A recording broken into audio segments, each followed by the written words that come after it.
si Lucifer ini dia terus mengancam saya, Mas.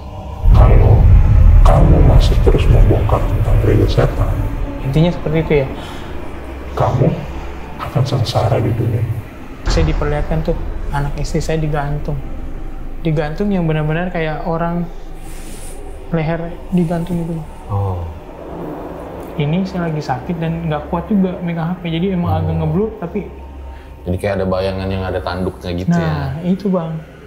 Ya saya sih positive thinking mungkin ya udah itu apalah. Tapi bentuknya kayak gitu bang. Iya. Banyak yang menjadi kalau wah ini iblis nih. Mas sebelumnya saya ini udah ada firasat gitu akan terjadi sesuatu di saat mengundang Mas. Terus dia ngasih tahu saya kalau hati-hati Mas untuk kedepannya karena mungkin yang dialami akan lebih berat lagi daripada ini.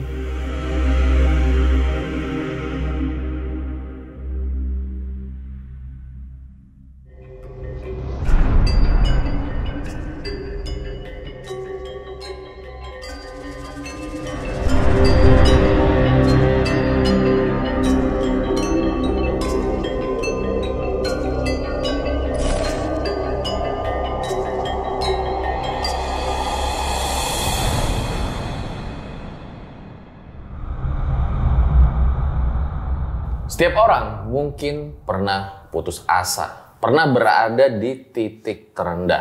Dan gak jarang tuh akhirnya milih jalan yang gelap. Jalan yang dikira jadi solusi, tapi ujung-ujungnya malah nambah masalah. Barulah ketika ada secercah harapan, nah di situ mungkin baru sadar tuh bahwa jalan yang selama ini kita anggap solusi, ternyata itu adalah jalan yang salah. Nah hari ini gue kedatangan seorang narasumber yang dulu sempat viral kisahnya di mana dia tobat setelah ikut gereja setan. Jujur gue kurang paham tentang gereja setan gitu. Tapi narasumber ini kemarin ngontak RJL lagi dan bilang bahwa setelah podcast dan dia mencoba taubat, justru kejadian-kejadian horor itu makin sering menimpa dia dan keluarganya. Dan bahkan nyaris beberapa kali sampai menghabisi diri dia sendiri. Dan ada satu momen anaknya itu disalib tapi kebalik katanya. Nah langsung aja kita sapa. Halo Mas Rizky. Halo Mas Fajar, ketemu lagi kita Mas. Setelah podcast beberapa waktu lalu akhirnya datang lagi nih ke sini. Betul Mas. Sekarang tuh kurusan ya? Jauh banget loh dari kemarin. Iya, hampir 15 kiloan lah. Karena itu juga ada dokumentasinya, katanya sering banget sakit-sakitan, didatengin Lucifer dan muntah darah. Ini dokumentasinya bisa kalian lihat.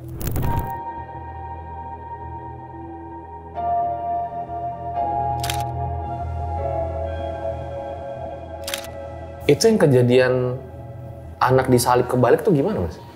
Jadi itu di mimpi sih Mas. Jadi kayak Lucifer itu terus mengancam saya lewat mimpi. Jadi setelah mimpi itu diperlihatkan sama dia itu pakai jubah itu seperti jubah orang yang suci. Tapi dia itu demon banget Mas. Iblisnya kelihatan banget gitu. Dan dia melihatkan kepada saya jika saya terus membongkar tentang gereja setan, maka nasibnya akan seperti ini katanya. Lihat, saya dilihatkan anak saya, istri saya disalib terbalik Mas. Jadi mulai di situ saya mulai susah untuk tidur malam. Jadi tidur itu sekitar jam 5 sampai jam 6 pagi kayak gitu sih Mas. Dan masih banyak hal-hal yang lain yang menimpa saya. Bukan cuma itu aja sih. Jadi ini ada runtutan dari sebelumnya di tahun 2023, 2024, dan 2025. Nah setelah bertaubat itu, katanya juga dipecat dari kerjaan. Iya. Sehingga akhirnya terlilit hutang sekarang. Betul. Wow. Dari situ juga sempat mencoba usaha dan usahanya juga bangkrut. Jadi kayak cobaan tuh makin banyak datang gitu. Iya, ya? betul. Ini saya juga lihat nih Mas, kalau kalian lihat di studio ya, kakinya tuh kayak bonyok gitu loh. Iya. Itu kenapa ya? Ini kena batu kali Mas. Batu kali? Iya, jadi waktu itu saya ada kerjaan serabutan gitu. Kerjaan serabutan kayak renovasi rumah, dan batu kali itu ya nggak ada yang angkat, nggak ada apa, tiba-tiba jatuh sendiri. Dan itu kena ke kaki. Setelah itu ya saya beberapa hari ya sempat gak dapat kerjaan. Karena kan kerjaan itu saya serabutan Mas. Apa aja saya kerjain kayak gitu. Karena kejadian itu akhirnya 3 kali mencoba mengakhiri hidup. Iya, karena mau mengakhiri hidup itu gara-gara ya terlilit hutang. Karena udah terlilit, saking banyaknya terlilit hutang, sampai ditagih, sampai bingung bayarnya, dan malu juga sama keluarga, sampai mau coba 3 kali Mas. Tapi puji Tuhan, 3 kalinya itu gagal pada hari yang sama. Oke, ditahan dulu ceritanya Mas Rizky ya. Seperti apa kisah pada kali ini? Semoga kalian bisa mengambil pelajaran nih dari apa yang mungkin menurut gue berani nih dikisahkan kembali oleh Mas Rizky gitu. Kalian bisa petik sesuatu lah dari apa yang mungkin dialami sama Mas Rizky, dan tentunya kita doain ya semoga masalahnya segera berlalu, karena sampai podcast ini masih terjadi sebenarnya. Dan buat kalian yang mau ngirim cerita bisa banget kesini, nanti akan langsung dibalas sama admin. Langsung kita mulai, berikut adalah ceritanya.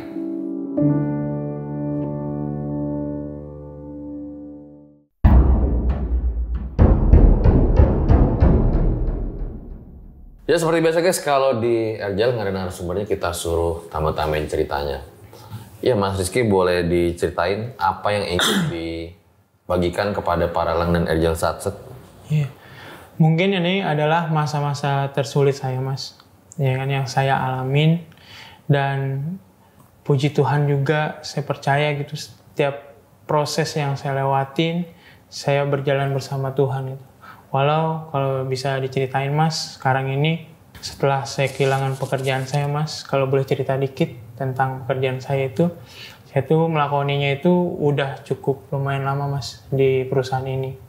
Dan yang sangat disayangkan itu, ya kenapa gitu kan, sampai tercetus saya itu mau naikin jabatannya, tapi harus pindah agama dulu Mas. Saya nggak tahu kalau itu bercanda atau itu beneran, tapi saya jawabnya itu dengan seperti ini. Saya bilang, dulu memang mama saya itu seorang muslim Mas. Dan dia emang nggak pernah cerita juga, nggak pernah ngejalanin agamanya. Makanya pas ketemu sama papa saya, dia ya meninggalkan itu. Jadi sampai dia udah nggak ada pun, ya kan, dia tetap percaya sama Tuhan Yesus. Dan saya bilang sama atasan saya juga mau seperti mama saya. Dia aja rela gitu meninggalkan itu untuk setia dengan Tuhan Yesus. Dan saya mau juga setia seperti mama saya. Ya kan, saya bilangin seperti itu. Terus dengan ada atasan saya yang seperti ini, Ya udah, kalau emang lu maunya kayak gitu-gitu aja, ya silakan. Gue mah nggak masak, kan? Ini mah cuma ngasih tahu aja. dia sempat menegur saya lagi. Yang tadi saya bilang, dia itu menyuruh saya untuk berhenti podcast. Entah kenapa gitu, entah ada unsur apa, saya juga kurang paham. Tapi saya bilang, enggak Pak, saya mau terus bersaksi untuk Tuhan. Saya mau terus ibaratnya memberitakan kebenaran Tuhan, supaya tidak ada orang-orang yang tersesat seperti saya. Ya kan, kalau misalkan ada yang tersesat gitu Pak, itu akan menjadi beban sekali buat saya gitu. Karena saya nggak bisa memberitakan kebenaran firman Tuhan yang terjadi di dalam kehidupan saya. Saya gituin. Yang saya tahu, dia itu bilang kayak gini juga Bang, ya lu ngapain podcast kayak gitu, ya kan. Menurut dia itu nggak jelas. Menurut dia itu nggak ada faedahnya, menurut atasan saya ini. Tapi ya udahlah, saya bilang nggak apa-apa Pak, ini mau buat pribadi saya aja. Kalau emang menurut Bapak nggak ada faedahnya, ya silakan berasumsi. Tapi kalau untuk saya berhenti untuk podcast, saya nggak mau. Saya bilang kayak gitu. Sampai pada akhirnya ya gue ada perbedaan pandangan gitu Bang, dan yang bikin yang nggak nyaman lah. Dan ya sebenarnya sih gue dipaksa untuk bikin surat pengunduran diri. Ya gue terima, walaupun berat juga gitu, meninggalkan pekerjaan yang ya lumayan lah gitu kan. Dan gue juga coba menjelaskan kepada istri gue, kita bisa kok ngelewatin ini. Anggap aja kita lagi diproses sama Tuhan. Anggap aja kita lagi memikul salib Tuhan gitu. terima aja mau seberat apapun, nanti juga Tuhan ganti kok sama yang lebih bagus lagi, gak usah khawatir. Terkadang setelah ngelewatin itu bang, sampai juga ya kesulitan ekonomi yang kita alami itu, gue punya cerita juga bang. Jadi di kantong gue itu, saking udah gak ada pekerjaannya, punya duit cuma 20.000. Jadi 20.000 itu antara beli token listrik atau beli makan anak. Gitu kan. Jadi bingung gitu kan. Aduh, mana dulu yang didahului nih? Kalau emang nggak beli listrik, berarti kita gelap-gelapan gitu kan. Berarti ini untuk makan. Tapi gue cuma berdoa sama Tuhan. Tuhan, lewat 20.000 ini, saya yakin semuanya tercukupi. Saya yakin Tuhan membantu saya. Dan nggak lama bang, pertolongan Tuhan itu nyata. Yang 20.000 gue pegang itu, anak gue pulang main bang. Tiba-tiba megang duit 100.000. Dikasih katanya sama orang, dan puji Tuhan dari 20.000 itu nggak kepake, dan itu saya simpan, masih saya simpan sekarang. Uang 20.000 itu saya mengingatkan itu, walaupun pertolongan Tuhan itu ya luar biasa gitu ke kita. Dan punya pengalaman lagi bang, sampai ya kita makan sehari sekali. Terus kadang saya juga kalau punya uang lebih menyisipkan untuk anak dan istri saya. Dan saya kadang nggak makan juga, 2 hari itu bisa kuat bang. Oh iya? Ya, makanya lihat kan sekarang. 2 hari itu kuat nggak makan, tapi diganti asupannya sama minum. Semuanya benar-benar ngerasain titik terpuruknya itu, ya sekarang ini bang. Katanya sampai kelilit hutang juga? Ya, kelilit hutang itu, kita memang pas saya keluar dari pekerjaan itu, ada sesuatu yang harus dibayar bang, ya kan, dan saya harus mengeluarkan uang sekitar hampir ratusan juta itu bang. Karena ya saya yakin sih dari situ ya Tuhan juga masih menolong saya gitu kan, sampai benar-benar apa yang kita punya itu sudah habis bang. Kita ya dibilang masih hidup aja udah bersyukur banget. Bahkan saya kan sempat juga nawarin Bang Fajar TV kan. Iya. Buat saya jual itu, ini yang terakhir saya bang. Tinggal itu. Dan sampai sekarang, ya saya berpikir Tuhan akan ngasih penolong sih untuk kita gitu. Ya, saya pun kalau sudah kembali sehat, saya juga mau kembali bekerja. Ya gue jadi inget pas lu DM gue kan, bilang lagi sulit, mau jual TV untuk anak gitu. Terus gue pikir, wah kawan kita kenapa? Karena kan ya kita sama narasumber itu bukan habis podcast hilang hubungan, ya, suka masih kontak-kontakan gitu. Dan di masa-masa ini berarti lu sering muntah darah itu? Iya, di masa-masa ini bang. Itu mulai baru-baru ini, di bulan ini malahan, bulan Agustus ini mulai muntah darah, ya kan. Terus gua mimisan tiba-tiba kayak gitu. Dan lumayan banyak sih. Nanti teman-teman juga bisa lihat dokumentasinya yang gua kasih bang. Contohnya kayak yang ini bang. Ini muntah darah yang terbaru. Ini yang parah sih ini, sama ini belum bisa. Itu katanya sebelum muntah darah dengar suara ayam dulu tuh gimana ceritanya? Jadi sebelum muntah darah itu bang, kasusnya di depan rumah gua kan ada kandang ayam. Nah ayam itu berisik banget bang, kayak ada yang ngeganggu gitu, ya kan? Gue pikir, oh ini ada garangan atau ada musang, ya kan? Atau ada hewan-hewan lain nih. Cobalah gue lihat, pas gue lihat ternyata nggak ada apa-apa bang, dan ayam itu coba tenang, ya kan? Gue masuk lagi ke kamar, karena kamar gue bisa ngelihat keluar gitu jendelanya. Iseng lah, feeling gue sih ada sesuatu nih pasti di depan. Gue coba foto, pas gue foto, ini bang hasilnya. Kayak ada sesuatu hal yang mungkin cukup, kalau lu lihat, menurut lu seperti apa ini bang? Ini kejadiannya baru-baru ini bang, di 17 Agustus. Oh, iya kayak ada itulah ya, siluet-siluet gitu pas foto-foto gelap gitu ya. Dan emang ini jendelanya kotor bang, tapi ini yang ditegesin sama teman-teman juga. Suara ayam dari awalnya di situ. Iya. Jadi suara-suara kayak ayam berisik gitu kan. Karena keganggu mungkin ada makhluk ini. Dan akhirnya saya foto. Dan setelah itu besoknya Bang,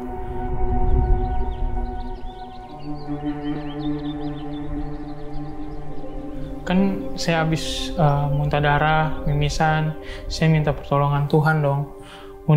Saya juga sering banget Bang bikin story-story untuk menumbuhkan teman-teman, apapun kondisi kamu gitu kan, harus bersyukur kepada Tuhan.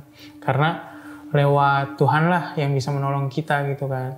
Jangan merasa, oh nyalahin Tuhan, oh ini semuanya gara-gara Tuhan nih. Enggak, sebenarnya Tuhan itu enggak pernah salah.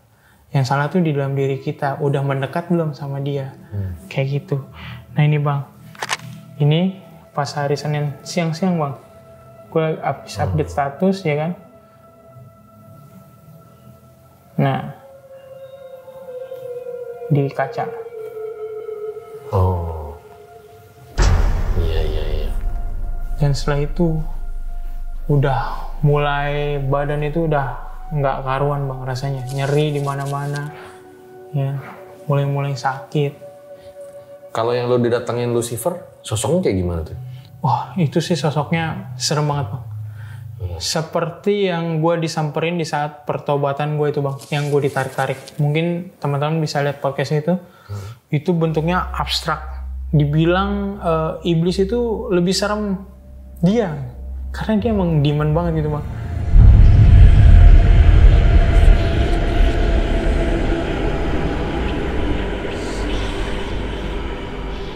Yang mukanya ada di mana-mana, matanya, mulutnya, taringnya, itu benar-benar abstrak. Bahkan kita ngelihat tangannya itu benar-benar, waduh, kalau bukan karena iman Tuhan itu pasti getar banget Bang. Karena udah ngeliat, wah ini benar-benar sosok yang dikeluarinnya itu yang buat orang-orang yang menantang, bukan orang-orang yang kemarin yang diajak sama dia, dikasih lemah lembutan dia, yang dilihat yang sempurnanya dia. Ini tuh benar-benar wah gila, kacau banget sih. Benar-benar nggak bisa dipikirin lah Bang. Itu serem banget. Hal yang paling serem yang saya lihat di dunia ini tuh, selain hantu-hantu. Kalau mungkin hantu-hantu di Indonesia masih berbentuk wajah segala macam, ini udah.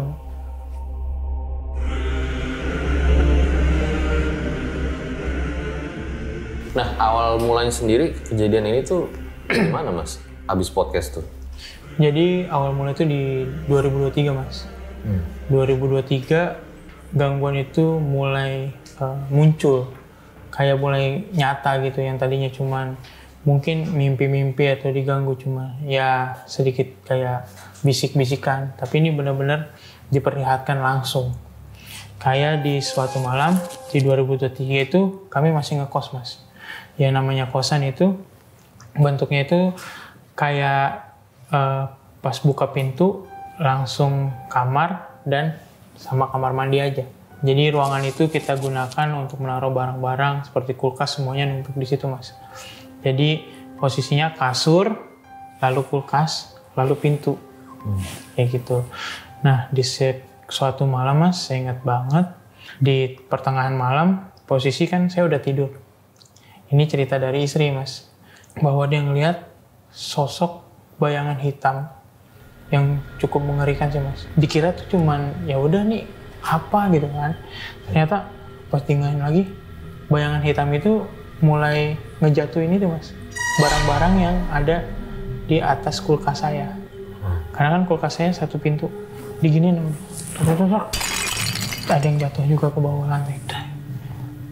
Dan posisinya saya lagi tidur, ya kan, gak dibangunin sama itu saya. Dan sosok yang hitam itu perlahan mundur sampai keluar pintu dan udah kulihat lagi. Sampai di situ istri saya belum cerita, dan kebesokannya saya sakit Mas. Tiba-tiba bersin-bersin, terus ke kosan itu mual dan muntah darah. Istri saya ngeliat kan panik. Akhirnya saya dibawa ke rumah sakit. Pas di rumah sakit itu Mas, saya dicek, udah diinfus segala macem, cek darah, ternyata nggak ada hal-hal yang janggal lah, atau ada penyakit di dalam tubuh saya. Ternyata semuanya baik-baik aja. Dan Ketika saya mau pulang, setelah diizinkan pulang, dirawat selama 3 jam, baru mau turun kasur, udah muntah darah lagi, Mas. Dan dokter kan ngeliat dari situ kayak, wah ini harus ada pemeriksaan lanjut nih. Nah, setelah itu saya ngejalanin pemeriksaan, semuanya ternyata normal aja, Mas. Istri saya baru ngomong tuh, dia baru cerita. Oh ternyata semalamnya pas hari ini aku gini-gini loh ketemu sama, kenapa nggak ngomong, kata saya dari awal gitu kan. Kalau ngomong, ya mungkin juga kita bisa tahu, kita cegah gitu kan dengan doa segala macem. Karena kebetulan Mas, di seminggu itu, di hari Sabtunya, saya tuh ada pelayanan di gereja.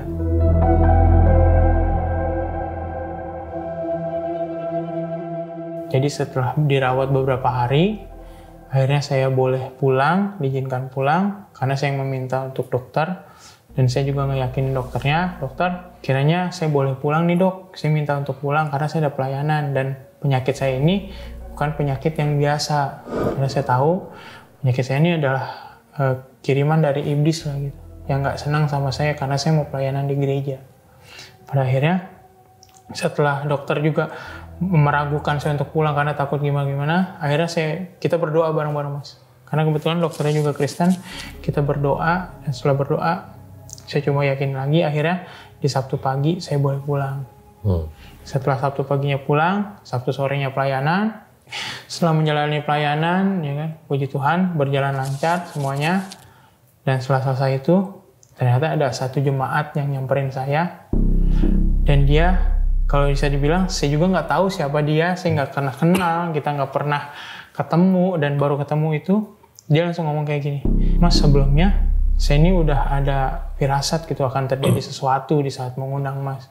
Dan banyak hal-hal yang nggak terduga lah, yang nggak bisa dia jelaskan ke saya. Terus dia ngasih tahu saya, kalau lebih hati-hati Mas untuk kedepannya, karena mungkin yang dialami akan lebih berat lagi daripada ini.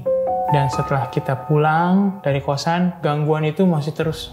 Kayak ada barang yang jatuh. Bukan jatuh karena angin. Kalau jatuh karena angin mungkin kayak gini ya Mas. Tapi ini barang yang terangkat kayak gini jatuhnya. Terbang. Jatuh ya kan. Tempat bumbu lah apalah. Dan ya udah, saya pikir ya udah gangguan biasa aja. Tapi ada yang menganehkannya lagi, setelah kita lagi pergi gitu Mas. Memang kosan itu sempat ditinggal beberapa hari, kita pergi, pas kita pulang, tiba-tiba kok buku itu tentang kekristenan, tentang pertobatan, itu bisa keluar gitu dari tempatnya. Bisa berpindah tempat dengan sendirinya, padahal nggak ada ya ibaratnya yang ngambil lah di situ atau gimana, karena kita udah pastiin semuanya udah bersih kan. Nah itu tiba-tiba bisa keluar sendiri Mas, tanpa ada yang menyentuh.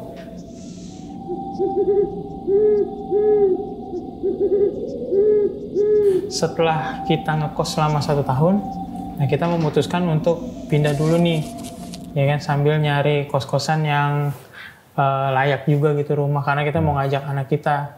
Selama ini kan anak kita ikut mertua nih, dan sementara dalam beberapa bulan kita tinggal di rumah mertua.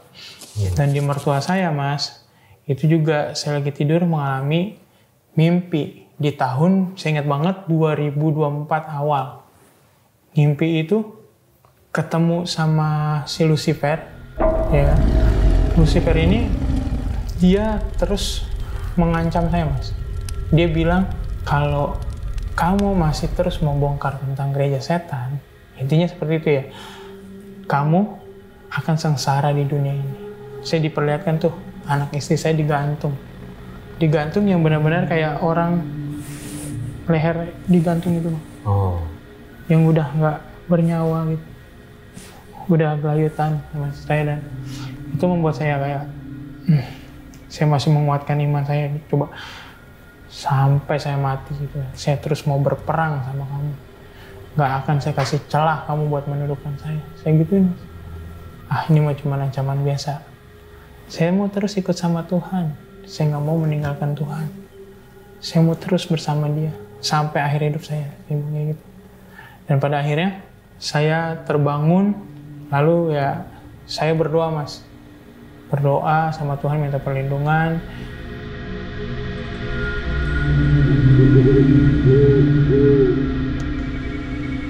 di hari berikutnya itu ada kejadian yang cukup nyata gitu Mas.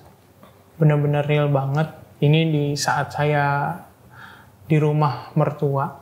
Posisinya saya baru pulang kerja ya sekitar jam 4. Itu istri itu minta izin ke saya untuk main sama teman-temannya jam 5 kan. Dan saya nggak tahu nih aktivitas mama saya kan karena dia ada di lantai bawah, saya di lantai 2 Mas di atas. Jadi nggak tahu nih dia mau pada kemana, itu nggak ada info, ya kan nggak ada yang ngasih tahu. Saya tidur, di dalam tidur saya itu sekitar 6:30 itu Mas, saya ngedengar ada suara nangis. Nangisnya saya kenal banget Mas, ini kayak nangis mertua saya gitu, yang benar-benar sesegukan yang kenceng gitu. Itu benar-benar kedengeran dan saya sampai kaget. Waduh kenapa nih gitu kan. Dan langsung saya samperin Mas. Saya lihat dari tangga, saya tengok gitu. Agak cukup lama sih, saya ngeliatnya kayak dia tuh lagi kayak gini gitu kan. Waduh, saya ini kenapa nih, ribut kah? Atau apa kah? Saya mau manggilnya juga nggak enak, ya kan takutnya gimana-gimana. Akhirnya saya balik lagi ke kamar, saya ambil HP, saya telepon istri saya. Ini kayaknya mama nangis dah, ribut dah nih kayaknya sama babe. Oh iya masa, kata istri, iya orang ini nangis, kamu nggak denger nih, saya suruh denger. Tuh, ya kan? Ya gituin. Iya, yaudah, coba diinin dulu, ntar aku pulang deh gitu. Dan setelah dimatiin teleponnya itu, nggak lama, ternyata ada yang buka pintu Mas. Pintu depan, krek. Nah, suara anak-anak nih, suara anak-anak sama mama saya, sama adik ipar saya, sama babe saya, ternyata baru pulang kondangan. Saya langsung nyamperin kan, saya dipanggil. Lah, saya nggak kaget. Kok ini rapi ya kan? Tadi posisinya kayak pakai daster gitu Mas. Daster putih gitu, ya kan? Kok sekarang rapi, pakai baju hitam ya kan? Pakai sepatu. Pokoknya rapi deh, dandan segala macam. Nah itu sama anaknya juga. Dan mama saya tuh ngasih saya sotomi. Ternyata baru pulang dari kondangan Mas. Di situ saya langsung, yang tadi siapa? Ya kan? Saya cerita lah sama mama saya. Mah, tadi saya ngeliat mama nangis ini. Ah enggak, orang baru pulang. Ya dah, saya langsung naik ke kamar, kan bawa soto. Terus saya nelfon istri saya, mama baru kondangan. Terus yang tadi siapa? Setelah itu kata istri saya, ya dia berusaha positif aja kayak, lu salah lihat kali kayak gitu. Saya udah yakin banget. Dan dia juga denger, kan kamu denger tadi aku kasih denger suaranya nangisnya. Iya sih, yaudah ntar aja gitu di rumah. Kayak gitu, jadi yang bikin saya kayak, waduh, parah nih ternyata udah mulai menunjukkan eksistensinya gitu. Bahkan di rumah mertua saya, dia bisa berwujud seperti mertua saya. Coba kalau saya pikir lagi tuh, kalau saya deketin, saya pegang, atau gimana, saya berinteraksi, nggak tahu lah seperti apa gitu Mas. Puji Tuhan ya, saya hanya ngelihat aja gitu dari tangga. Saya liatin emang cukup lama, cuman emang nggak kelihatan mukanya, cuman kayak lagi nunduk gitu. Rambutnya juga terurai juga. Berarti yang paling sering datengin Lucifer pas di rumah mertua ini?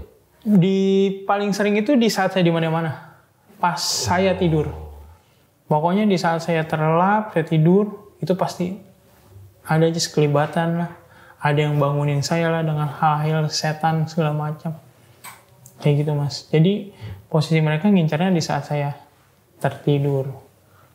Kayak gitu. Nah, setelah beberapa bulan di rumah mertua, akhirnya kami memutuskan untuk pindah Bang.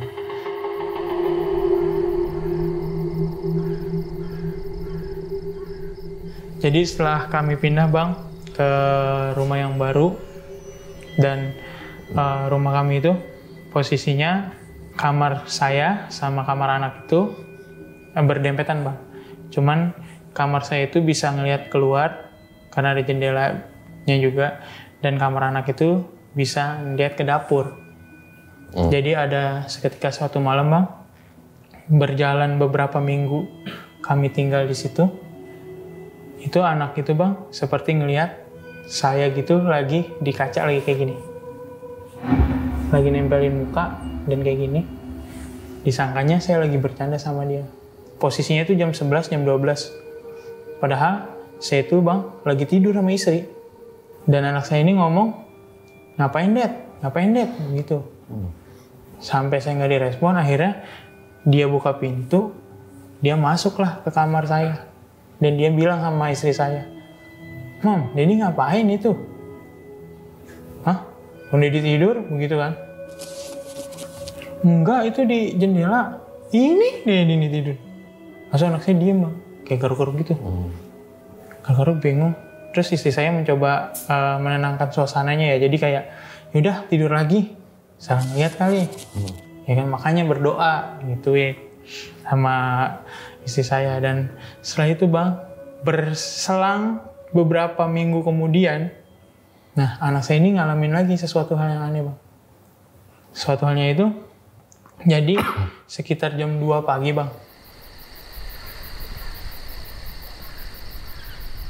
Jam 2 pagi, dan sebelumnya itu saya udah mastiin kalau anak saya itu tidur jam 11, jam 12, karena besoknya kan sekolah kan. Dia udah tidur, posisi jam 11, jam 12, tiba-tiba jam 2, di kamarnya tuh dia ketawa-tawa.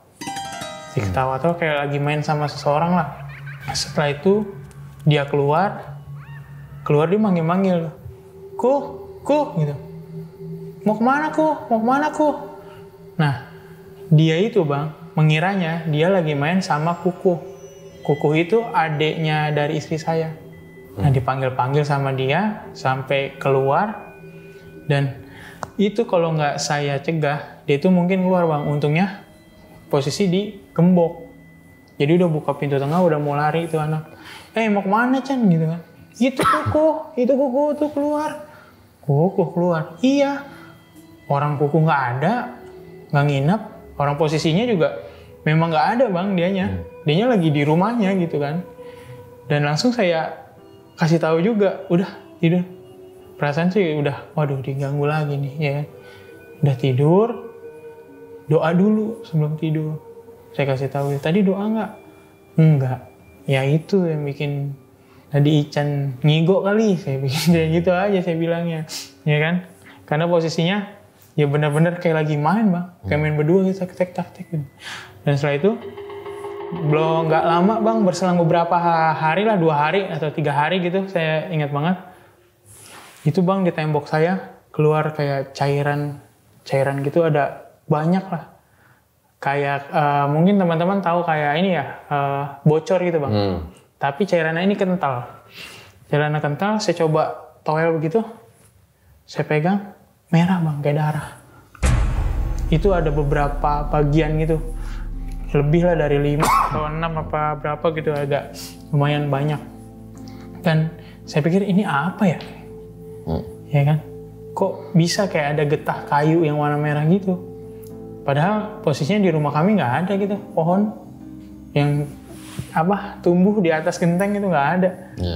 Ya kan, jadi ini dari mana gitu? Kalaupun air hujan, ya paling bening gitu kan. Kalau nggak kotor, terus juga teksturnya juga cair gitu, nggak seperti itu. Nah ini benar-benar kayak merah, kayak darah gitu bang. Ya berlanjut lagi, sekitar itu besoknya saya lagi main sama anak sama istri lagi di kamar, ya tiba-tiba saya ngerasain ada sesuatu di badan saya. Sesuatu itu kayak ada yang gerak-gerak gitu kan. Saya langsung leplek, saya pegang gini bang. Ya apa nih? Pas saya lihat kelabang. Itu cukup lumayan besar lah, ada segede gini. Itu nempel di badan saya. Pikir saya kan datang dari mana nih kelabang? Saya langsung ambil, saya bilang gini, darah Yesus. Saya banting, saya buang ke depan. Saya pikir, wah nih serangan lagi nih. Gitu kan, dapat lagi serangan. Dan di bulan September, saya kehilangan pekerjaan saya. Seperti yang saya ceritakan tadi bang. Dan puji Tuhan gitu, walaupun agak sulit jalannya, tapi Tuhan terus melindungi saya bang, melingkupi saya, sampai dimana ada satu fenomena nih bang, pas banget kan kita kalau ngerayain Natal di bulan Desember ya bang.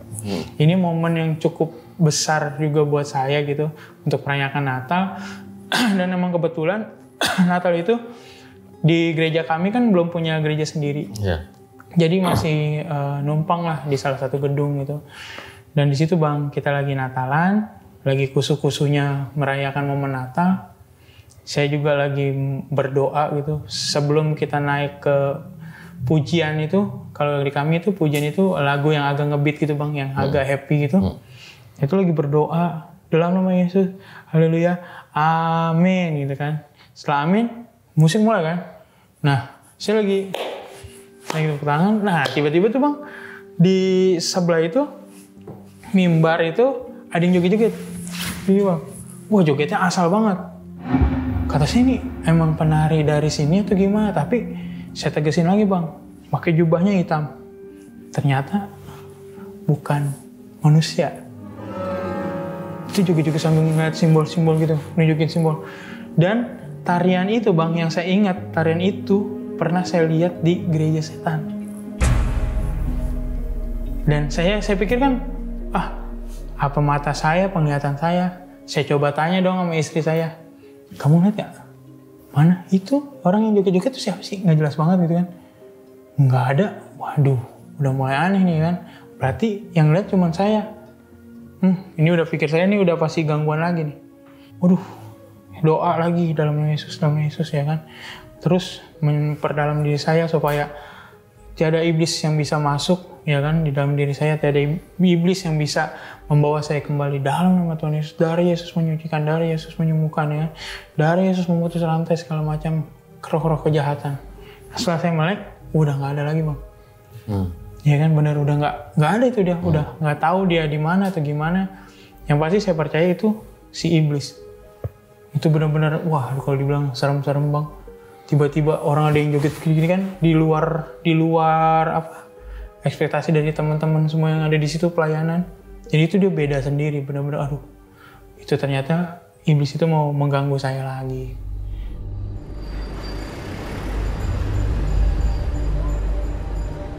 Dan berjalan di 2025 Bang. Terus saya ibaratnya dikasih penglihatan tentang si Lucifer ini terus menggoda saya. Dan di suatu ketika saya dikasih mimpi lagi, ketemu sama si Lucifer dengan gayanya yang dia itu menggunakan kayak berjubah mahkota. Pokoknya intinya kayak masih menyerupai Tuhan Yesus lah. Masih menyerupai Tuhan Yesus. Intinya sih dia meledek gitu Bang. Meledek saya dan dia bilang, gimana, mau masih ikut Tuhanmu atau enggak? Gitu kan? Saya bilang, saya masih mau ikut Tuhan Yesus. Nah tiba-tiba saya dikasih lihat tuh Bang, anak istri saya disalib terbalik. Jadi posisinya itu Bang, ya palanya di bawah, kakinya di atas, dengan disalib gini. Berarti ini posisi lagi disalib, tapi istri sama anak palanya di bawah, di tanah gitu. Di nancep gitu kan, palanya gini. Ini kan kayu, nah palanya mah di sini Bang. Oh. Jadi rada di atasan dikit gitu. Kayak kalau Yesus kan ada space-nya kan. Nah kayak gitu, kurang lebih. Makanya rada sedih juga kenapa kok bisa sampai ke anak istri gitu kan. Dan saya juga berpikir juga mereka udah tahu kelemahan saya seperti ini. Jadi diincar terus tuh Bang. Pasti dibawanya anak istri ya. Di saat itu langsung saya lemah tuh. Di saat lemah, ya kan, kisah itu berlanjut. Istri saya Bang, di malam hari itu dia ngelihat seperti ada kain yang terbang lewati pintu. Ya, kain terbang itu ngelewatin pintu. Dan dia agak kaget karena kainnya itu putih jadi berdiri gitu Bang. Kain aja, bentuk kain putih berdiri gitu.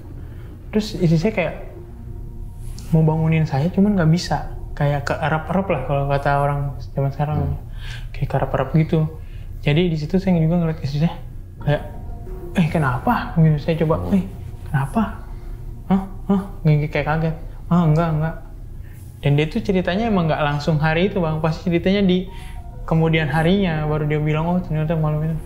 Wah, kata saya, pantesan ya kan dia kayak gitu. Terus nggak selang lama-lama, karena memang kondisi ekonomi lagi terpuruk bang, itu yang bikin saya khawatir, yang bikin saya cemas. Di situ saya sakit bang, ya kan, sakit itu, dan juga anak saya yang kecil ini rewel, rewel kayak hal yang nggak biasa gitu, kayak ketakutan lah.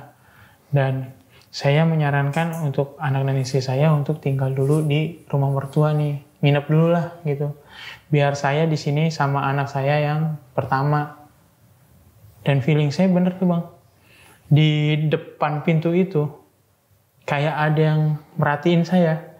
Cuman pas saya lagi lihat dia nggak ada, ya kan? Ada rasa feeling kayak gitu.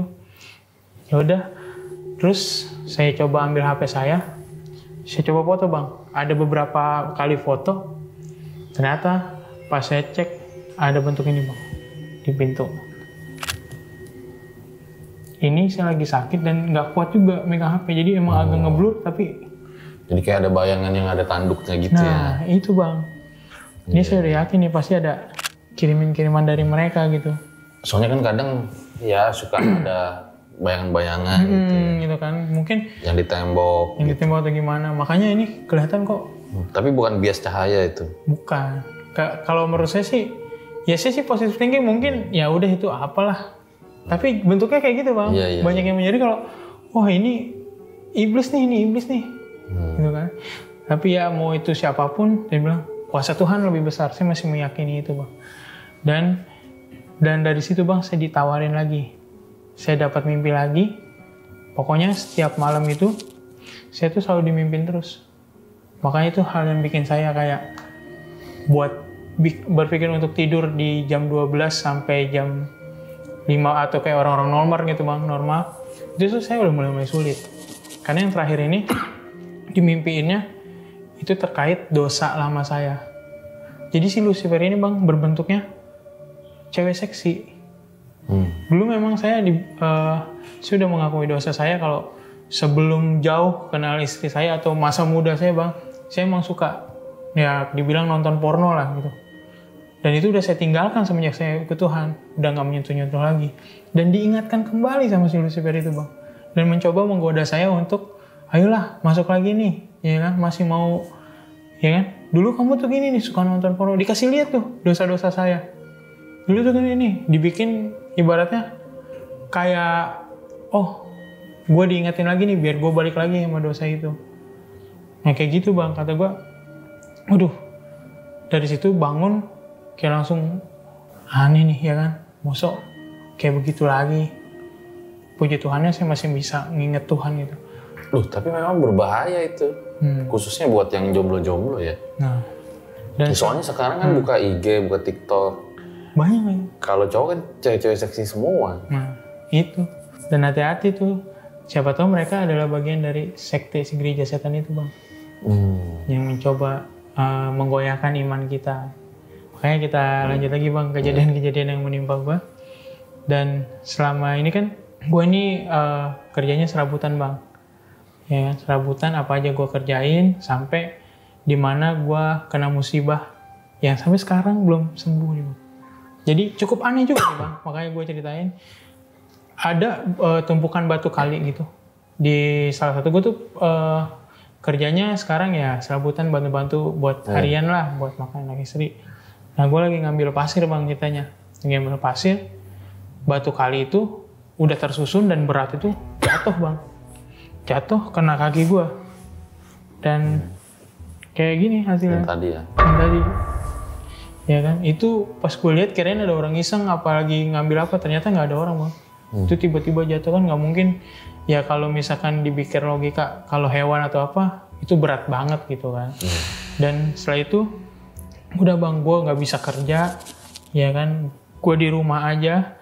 Dan kembali lagi kekhawatiran itu muncul bang, di saat gue khawatir dan takut karena mikirnya gini, kalau gue nggak kerja anak istri gue mau makan apa, terus bayar listrik bagaimana, terus bisa nyukupin buat dapur seperti apa gitu kan.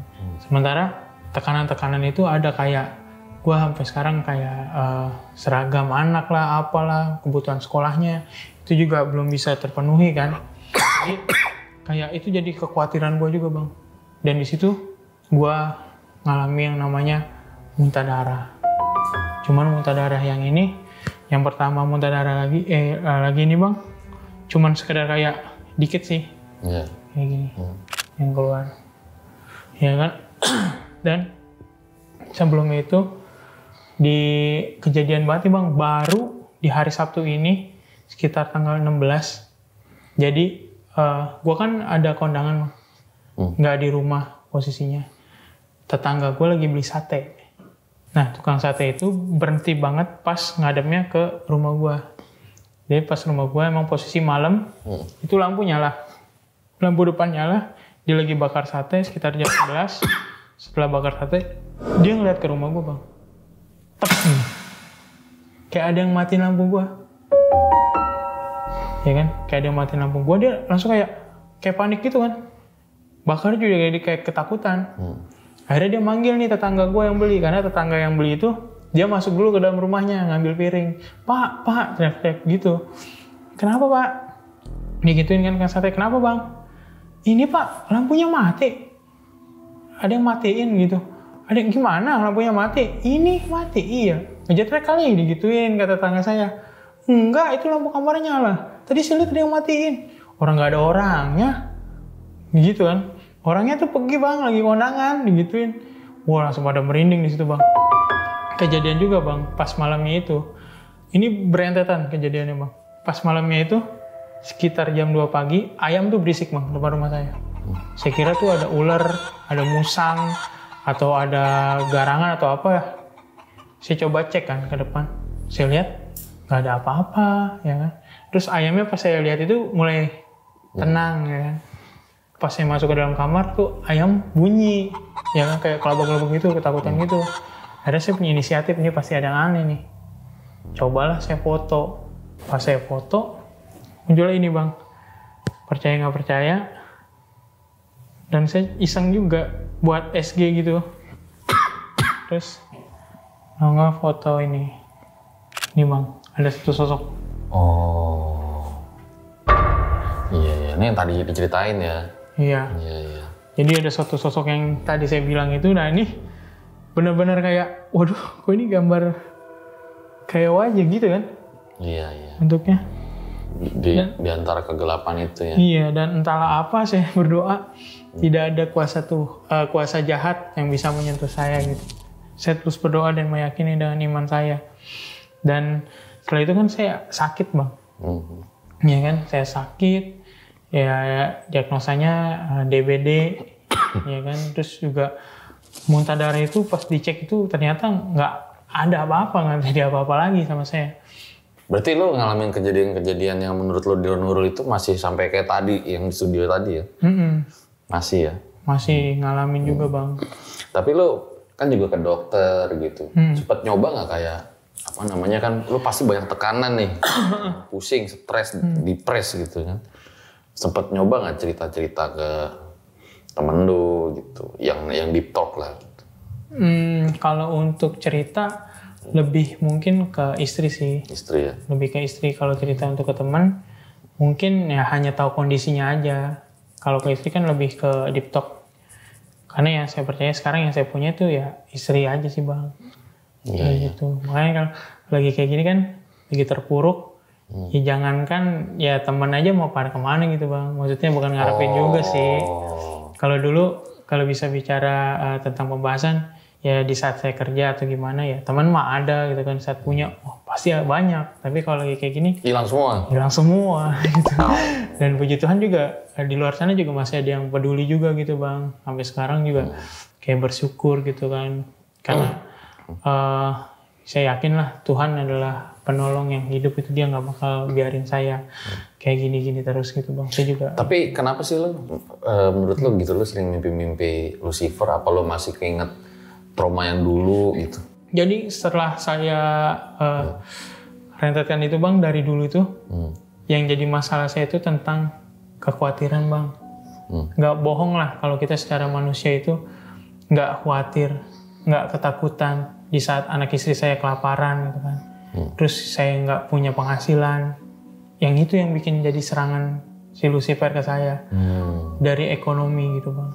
Mungkin waktu kemarin nggak bisa nyerang saya karena ya sih masih ada kesenangan gitu, masih bisa bersuka cita karena ya anak istri saya ya dicukupin lah puji Tuhan gitu. Tapi benar-benar sekarang tuh kayak diambil semua gitu kan.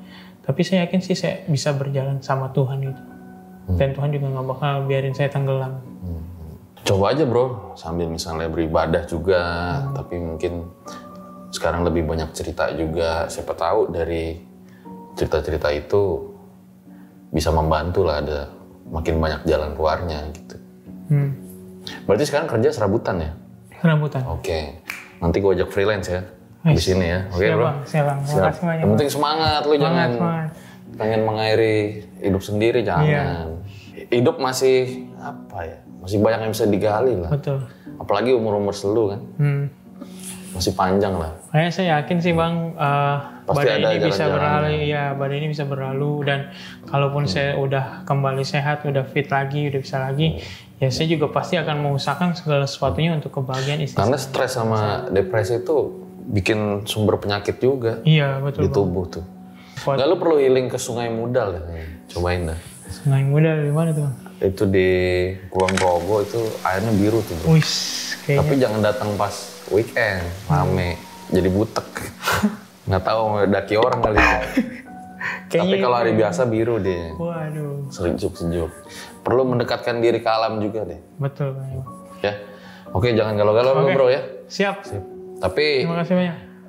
Itu dia kali guys ya. Akhir dari episode ini mungkin banyak pelajaran yang bisa kalian ambil dari Rizky ya, yang ternyata dia dihantam banyak banget tuh sama masalah-masalah kehidupan. Nah, during masalah kehidupan itu justru kejadian horor banyak dialamin sama Rizky dan keluarganya. Tapi apapun itu ya, mungkin jujur ya, ketika kita diuji gitu di titik terendah, ya ini salah satu ujian kita ya gitu. Apakah kita memilih jalan yang gelap atau misalnya kita terus berusaha dengan jalan-jalan yang memang diajarkan oleh agama gitu. Begitu juga ketika di atas tuh. Ujian juga makin hebat. Apakah kita kembali akan melenceng atau mengikuti ajaran-ajaran yang memang sudah diajarkan agama, yaitu berupa ajaran kebaikan. Itu aja gue rasa dari episode ini. Gue Fajar Aditya, RJ5 undur diri. Ciao.